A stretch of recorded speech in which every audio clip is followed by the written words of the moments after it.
Greetings, everybody. So, this is going to be a message for whomever it's meant for. Maybe you already heard this message before or felt it within your own spirit or something that was revealed to you. But as always, I always want to use that disclaimer that use your discernment with everything. Make sure you check in with God and make sure that this message is truly for you, not just taking something on that's not meant for you to accept or take.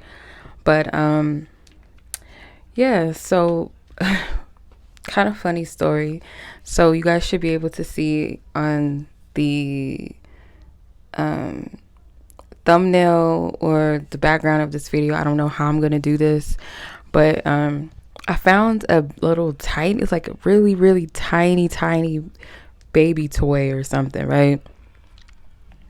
I found it randomly in my room, and I was like, because I had went out the night before, and I was like, this baby was not in my room. Like, this baby was nowhere to be found. And I was like, how did he get in my room? I just called it a he. Funny, ironically, I was like, what's he doing in my room? So I was asking, like, my daughter doesn't play with toys anymore, and I've never seen this before. So where did it come from? So I asked her, I said, where did you get this toy from? Is this yours? And she was like, yeah, my friend gave it to me from school, and she didn't know how it got in my room. So I was like, okay, that's kind of interesting. So I just kind of shrugged it off, right? Fast forward yesterday, she comes home and she started laughing. She's like, Mom, I got something for you, laughing, right?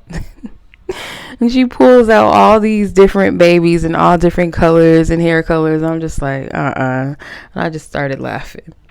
I knew it was a message from God, because God will use anything to get us a message. But it's funny because, you know, kids are one of the most open and purest vessels to communicate, or God can communicate through. So I thought it was funny. We both were laughing. And she was like, no, Mom, take them all. I was like, I'm not taking all these. Like, what am I going to do with these babies? But, yeah, I was like, okay.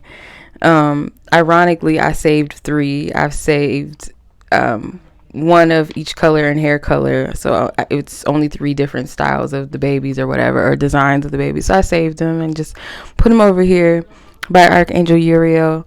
I don't know. I just felt led to do that. But the message that I was getting, I heard births in multitudes.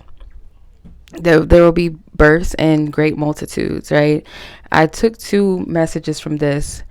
I was getting spiritual births, like us being birthed out, birthing things out of ourselves, and literally children, births of children in multitudes, in large numbers all over the planet. And these babies have been significant. I've been prophesying about these babies for years now, you know, and I'm sure many others have, of course, as well.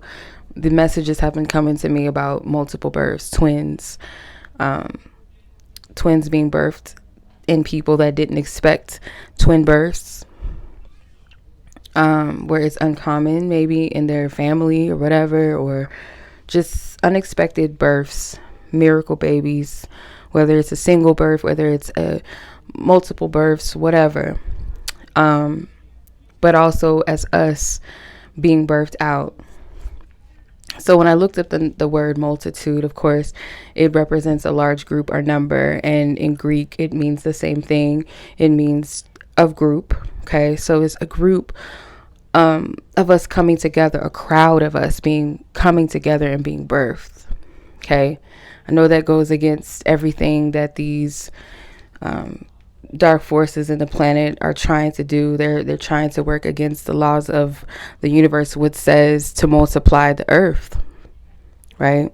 It's trying to go against that. And, you know, I'm not going to go too much into that. But anyway, this coming season, spring within itself, I feel like it's going to be a time of blessing. And I keep getting that energy of birth coming out. It's going to be beautiful. That's what I'm getting. Just beautiful things coming forth. And I've been talking about the story of Hannah as well. If you guys are familiar with the story of Hannah in the Bible, she gives birth to the prophet Samuel, which was a blessing. She prayed and prayed. She was barren. She could not get pregnant.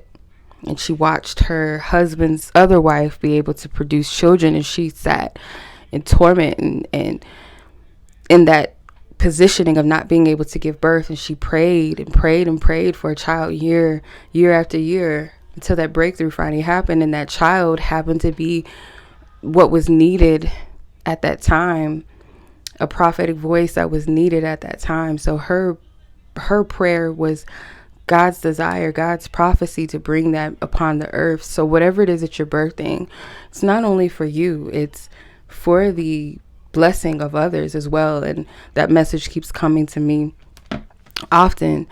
But whether it is an actual child or children, it's a blessing. I was led to the scripture, a time for everything, which is Ecclesiastes 3. Probably didn't say that right, but you know what I'm trying to say. I can't pronounce everything. The scripture says there is a time for everything and a season for every activity under the heavens, a time to be born and a time to die, a time to plant and a time to uproot, so on and so forth. But the specific part that stood out to me was it was 3:11. He has made everything beautiful in its time. He has also set eternity in the human heart, yet no one can fathom what God has done from the beginning to the end. There is nothing better for people than to be happy and to do good while they live. So there's a beautiful scripture in itself, because this is a time, and the scripture does go into the shadow side of it as well. And I do believe that there has to be a balance of light and shadow energy.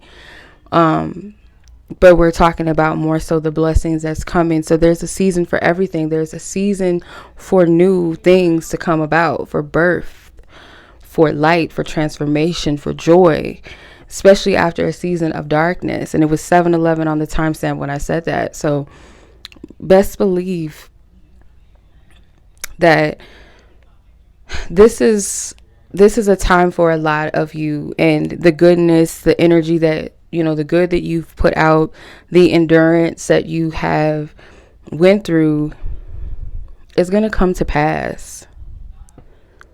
It's going to come to pass.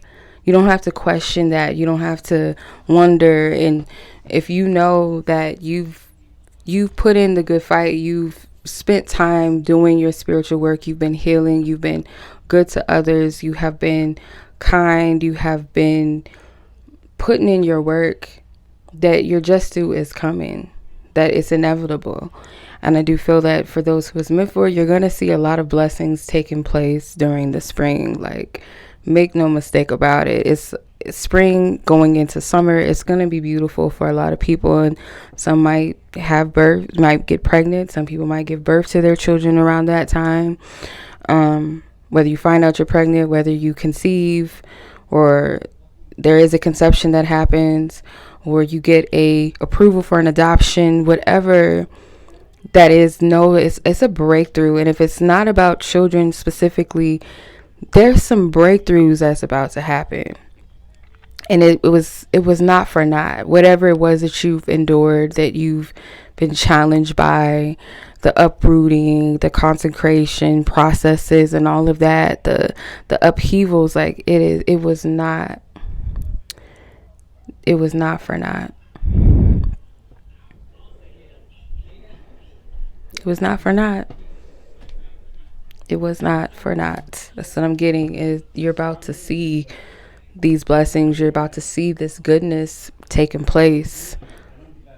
It's about to happen for you, whatever that might be. Just, discern whether this is your time, what that might be. It's going to be different for everyone. It's not going to be the same from one person to the next, but nonetheless, like, it's meant to happen. It's going to happen.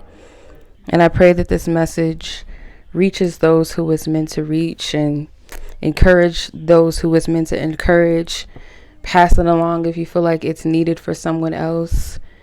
And much love to you. Be blessed. Be safe. Peace.